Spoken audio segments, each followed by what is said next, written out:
안녕하세요. 3월 6일 목요일 캠퍼스 새벽날개입니다. 오늘 이 아침에 저와 함께 하나님의 말씀으로 또 우리 믿음을 점검하고 정말 우리가 영적으로 굳게 섬으로써 우리에게 도전하는 세상을 우리가 믿음으로 담대하게 이기는 그런 축복이 임하기를 간절히 소원합니다. 오늘 마태복음 16장 13절에서 20절 본문으로 하나님의 말씀 나누겠습니다. 오늘 첫 번째로 나누게 된 메시지는 이것입니다. 주 예수를 믿는 믿음은 기존의 가치관을 전복시키는 사건이라는 것입니다. 여러분, 예수를 믿는다는 것은 기존의 가치관을 완전히 전복시키는 것, 벗어나는 것을 의미하는 것입니다. 오늘 예수님께서 제자들을 가르치신 제자들에게 질문을 던지신 장소는 가이사랴 빌립보라는 지방에 가는 길목에 가까이 이르러서 이제 예수님께서 제자들에게 질문하심으로써 이제 본문이 시작되고 있습니다. 빌립보 가이사랴는 어떤 곳인가? 이것은 가이사 아구스도가 헤롯에게 선물로 준 땅에 헤롯이 이 가이사랴를 기념하기 위해서 가이사랴 신전, 로마의 황제를 기념하기 위한 숭배하는 그 신전을 세우고 가이사랴를 기념하기 위해서 그 지역 이름에다가 가이사랴라는 이름을 붙여 나온 것입니다. 그런데 이후에 이제 헤롯의 아들인 빌립이라는 인물이 통치하기 시작하면서 그 지역을 통치하기 시작하면서 빌립보의 가이사랴 이렇게 이름을 명칭을 바꾸면서 빌립보 가이사랴라고 그 지역 이름을 부르게 된 것입니다. 여러분, 당시에는 아무 그 지역에나 아무 도시에나 로마의 황제 이름을 따다가 붙일 수 없었습니다. 로마의 황제 이름을 따다가 그 지역에다 붙였다는 것은 그만큼 그 지역이 번화하고 그만큼 그 시대 그 사람들의 눈에 가치가 있고 번화한 도시였음을 증명하고 있는 것입니다. 그런데 이 그 도시에 이르러서 주님께서 제자들에게 이제 질문하시는 것입니다. 사람들이 인자를 누구라 하느냐? 그렇게 이제 제자들에게 질문을 한 것이죠. 그랬더니 제자들이 더러는 세례 요한이요, 더러는 엘리사요, 어떤 이는 예레미야나 선지자 중 한 사람이라고 그렇게 말들 한다고 그렇게 예수님께 전해드렸습니다. 오늘날에도 이 땅을 살아가는 이 시대에 살아가는 많은 사람들이 예수님에 대한 예수님의 참 모습을 이해하지 못하는 경우가 참 많습니다.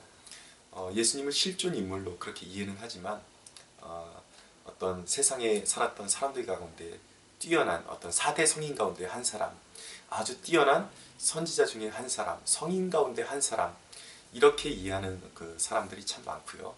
또 최근에 접한 간증들, 이전에 조직폭력배였다가 또 술집 마담이었다가 갑자기 예수님 믿고 돌아온 그 사람들의 간증에 의하면 한결같이 하는 말이 예수님 하면 그 서양 그 벽화에서나 볼 수 있는 그런 신화적인 존재일 뿐이라고 그렇게 생각했다는 것입니다. 그렇게 오해했었다는 것이죠. 충분히 납득이 갈 만한 그러한 고백입니다.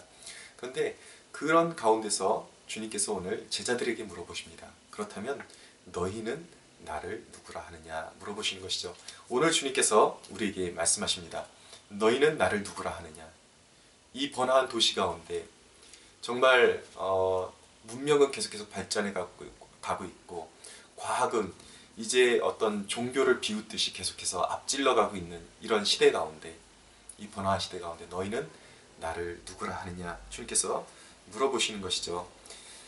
제자들의 눈에는 아마 두 가지 모습이 오버랩됐을 것입니다. 하나는 이제 그 눈앞에 펼쳐지는 화려한 도시의 모습과 자신들의 바로 눈앞에 서 있는 초라한 모습의 인간의 육체를 입고 오신 그러한 초라한 모습의 예수님의 모습이 오버랩되면서 잠시 어떤 깊은 어떤 생각에 젖었으리라고 그렇게 생각이 됩니다.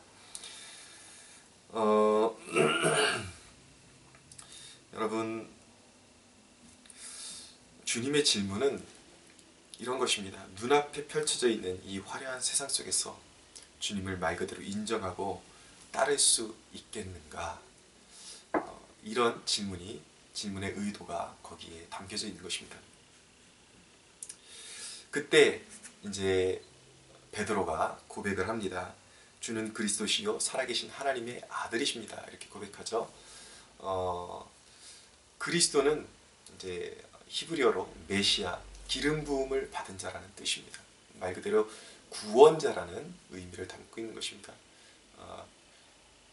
베드로는 주는 그리스도시요 당신이 정말 메시아시요 하나님의 기름 부음을 받은 이 땅의 구원자이시요 하나님의 아들이십니다 라고 고백했던 것입니다.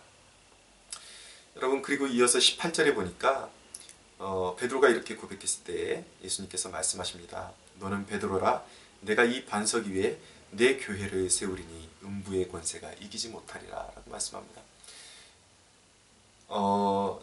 이 반석 위에 내 교회를 세우겠다. 이 본문을 카톨릭은 잘못 이해해서 베드로 위에 베드로를 중심으로 교회를 세우겠다라는 그런 의미로 잘못해서 그래서 이제 베드로가 초대 교황이었다 이렇게 이제 해석을 하게 되는 것이죠. 그러나 예수님의 의도는 그런 말씀이 아니라 베드로가 말한 그 믿음의 고백 위에 주는 그리스도시요 살아계신 하나님의 아들이십니다 라는 그 믿음의 고백 위에 나의 교회를 세우겠다라는 말씀이셨습니다. 무슨 말씀인가? 정말 예수님만이 나의 유일한 구원자요 나의 하나님이십니다 라고 고백하는 진정한 그 고백을 하는 그 사람이 성도가 되는 것이고, 그 성도가 바로 모여서 교회가 구성된다는 것을 말씀하고 있는 것이죠. 여러분,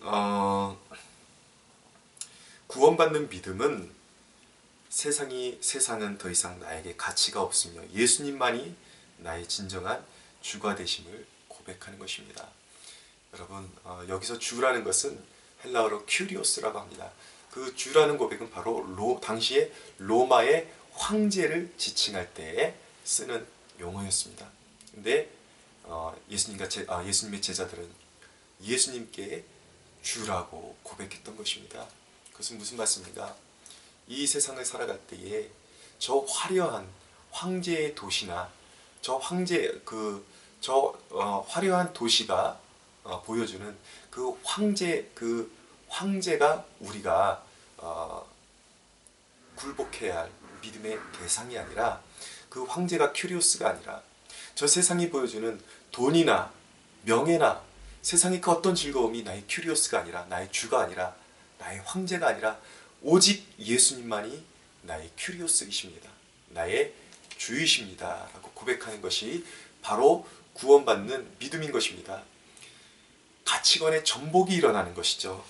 사랑하는 여러분, 진정 구원받는 믿음을 소유했는지 여러분 어떻게 우리가 구별할 수가 있을까요?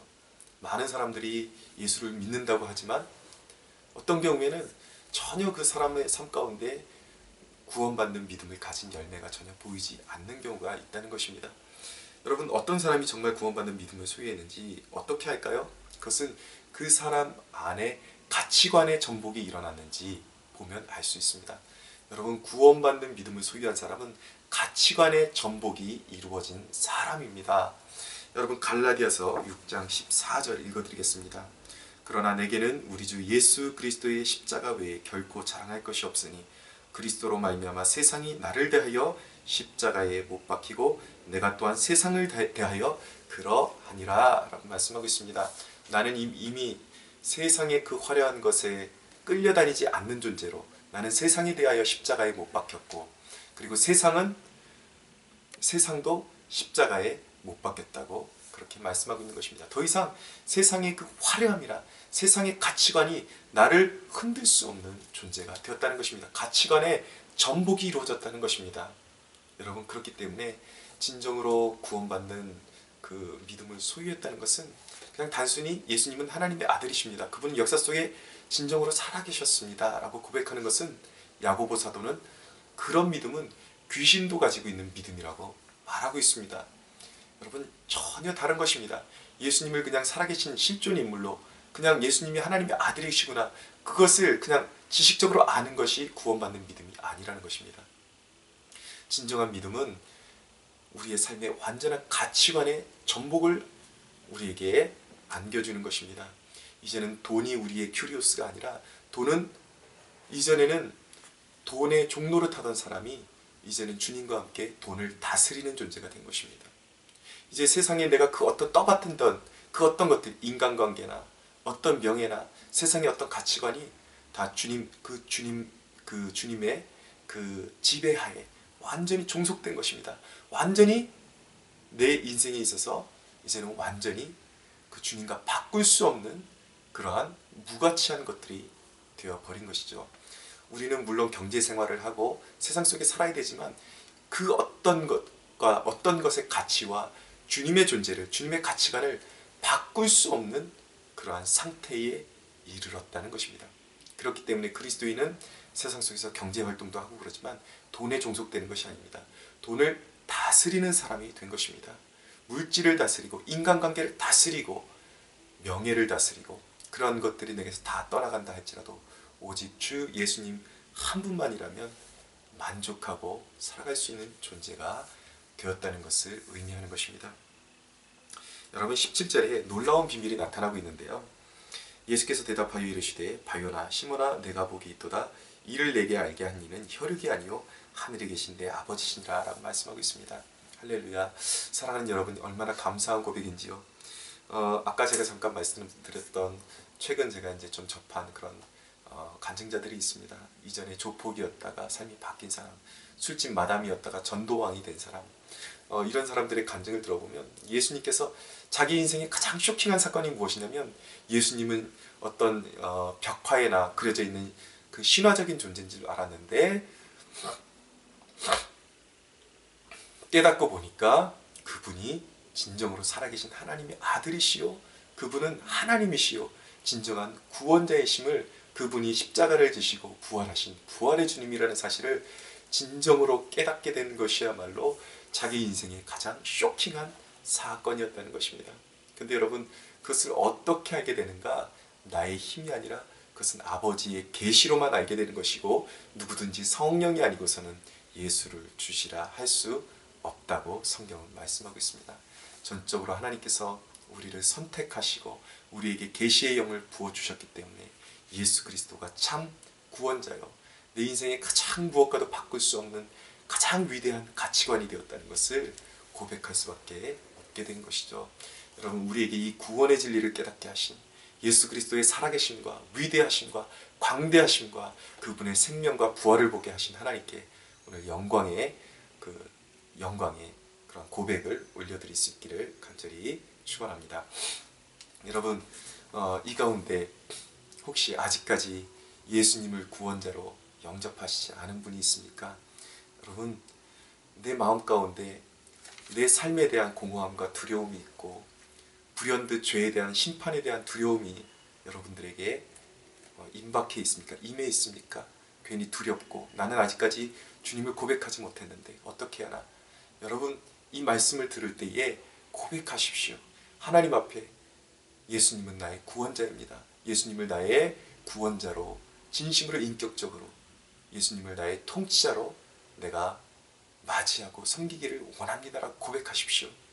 여러분들이 죄에 대한 그 경각심을 느낄 수 있게 되고 무언가 영적인 갈급함을 느낄 수 있게 되었고 주님 앞에 그런 고백을 할 수 있게 되었다는 그 자체가 이미 하나님께서 여러분들의 이름을 만세전에 선택하시고 생명책에 기록해 놓으셨다는 증거인 것입니다. 여러분 두려워하지 마십시오. 염려하지 마십시오. 예수님을 구주로 고백하는 축복이 있게 되기를 간절히 소원합니다. 여러분 마지막으로 성도에게 주신 두 가지 권세를 우리가 꼭 기억해야 되는데 첫째는 음부의 권세가 이기지 못할 것이라고 말씀하고 있습니다. 사랑하는 여러분 예수 그리스도를 구주로 영접하고 나의 큐리오스로 맞이하는 순간 사망도 저주도 어떤 마귀의 권세도 이제는 성도를 이길 수 없다는 사실을 꼭 기억해야 합니다. 여러분 예수 그리스도의 승리가 바로 우리의 것이 된 것입니다. 그것이 성도의 권세인 것입니다. 우리는 이미 이긴 자리에 서 있다는 것을 기억해야 하는 것입니다. 이것을 깨닫는 것이 바로 모든 영적 전쟁의 기초가 되어야 하는 것입니다. 이것을 모르면 늘 마귀에게 속게 돼 있어요. 여러분 안타까운 사실은 분명히 구원받은 것 같은 그 확증이 있음에도 불구하고 사람들이 극단적인 선택을 하고 믿음에서 완전히 고꾸라지는 그런 모습을 보일 때도 있다는 것이죠. 사랑하는 여러분, 기억하십시오. 마귀는 할 수 있으면 믿는 자도 넘어뜨리기 위해서, 믿는 자를 넘어뜨리기 위해서 최선을 다하고 있다는 사실을 꼭 기억해야 됩니다. 그러나 우리가 기억해야 하는 사실, 우리는 이미 이긴 존재이고 음부의 권세가, 사망의 권세가, 어떤 저주도 성도를 이길 수 없게 주님께서 이미 승리를 거두셨다는 사실을 우리가 꼭 기억하고 나아가는 것이 여러분, 우리가 이제 앞으로 감당해야 되는 모든 영적 전쟁의 승리의 단초라는 사실을 꼭 기억할 수 있게 되기를 바랍니다. 두 번째로 성도에게 주신 권세는 19절에 내가 천국 열쇠를 내게 주리니 내가 땅에서 무엇이든지 매면 하늘에서도 매일 것이요 내가 땅에서 무엇이든지 풀면 하늘에서도 풀리리라 하시고 라고 말씀하고 있는데, 여러분 이 본문에 대해서는 조금 더 설명이 필요한데 오늘 주어진 시간은 한정되어 있기 때문에 그냥 결론적으로 말씀드리겠습니다. 여러분, 교회는 교회를 대적하고 교회를 대하여 의도적으로 하나님을 대하여 대적하고 죄를 짓는 사람들에 대해서 정죄하고 그것을 사면할 수 있는 권리를 부여받고 있는 것입니다. 그것이 바로 교회의 권세인 것입니다. 하나님께서 아브라함에게 말씀하셨습니다. 너를 축복하는 자에게는 내가 복을 내릴 것이고 너를 저주하는 자에게는 내가 그를 저주할 것이라고 그렇게 말씀하고 있습니다. 성도는 하나님의 완전한 보호하심 가운데에 거하게 되는 것입니다. 사랑하는 여러분, 그리스도인은 세상 모든 저주로부터 자유한 사람입니다. 사람을 두려워하지 마십시오. 세상 제도를 두려워하지 마십시오. 무엇이든지 주의 영이 계신 곳엔 자유함이 있다고 말씀하셨습니다. 자유함으로 이미 승리한 자로서 그렇다고 세상에 무례하게 살라는 것이 아니라 다니엘처럼 겸손하게 섬기십시오. 그러나 두려움으로 섬기지 마시고 이미 이긴 자로 섬길 수 있게 되기를 바랍니다. 여러분, 모든 미신의 그 부자유함으로부터 자유해지십시오. 개중에 보니까 생각보다 많은 사람들이 이 미신에, 특별히 그리스도인들 가운데 미신에 붙잡혀 있는 사람들이 있습니다. 믿는다고 하면서도 이사도 날짜를 제대로 잡지 않으면 겁나서 가지 못하고 불운이 닥칠까봐, 또 제가 전도하는데 거의 받아들였는데 혹시 예수님을 영접하면 자기가 섬기던 이전에 그런 어떤 그런 신들에게 해코지를 당할까봐 주님을 영접하겠다고 고백하지 못하는 사람들도 보았습니다. 여러분, 다 어리석은 것입니다. 예수님이 진정한 통치자이십니다. 진정한 세상의 통치자는 우리가 믿는 예수 그리스도의 하나님이십니다. 여러분, 미신에서 자유해지십시오. 어리석게 세상 사람들처럼 날 꼽아서 이사하고 궁합 보고 이제 이런 짓 하지 마십시오. 이것은 가증스러운 것이요 하나님이 가장 미워하시는 것입니다. 그런 어리석은 일로부터 구원하시기 위해서 이 땅에 오셔서 우리를 위해서 십자가를 지셨다는 사실을 기억하고 모든 미신과 세상 권세로부터 자유해지십시오. 그리고 그 자유함을 가지고 겸손하게, 오히려 겸손하게 세상에 아직도 구원받지 못한 영혼들을 섬기며 하나님 살아계심을 나타낼 수 있는 저와 여러분들이 되기를 간절히 주 예수의 이름으로 축원합니다.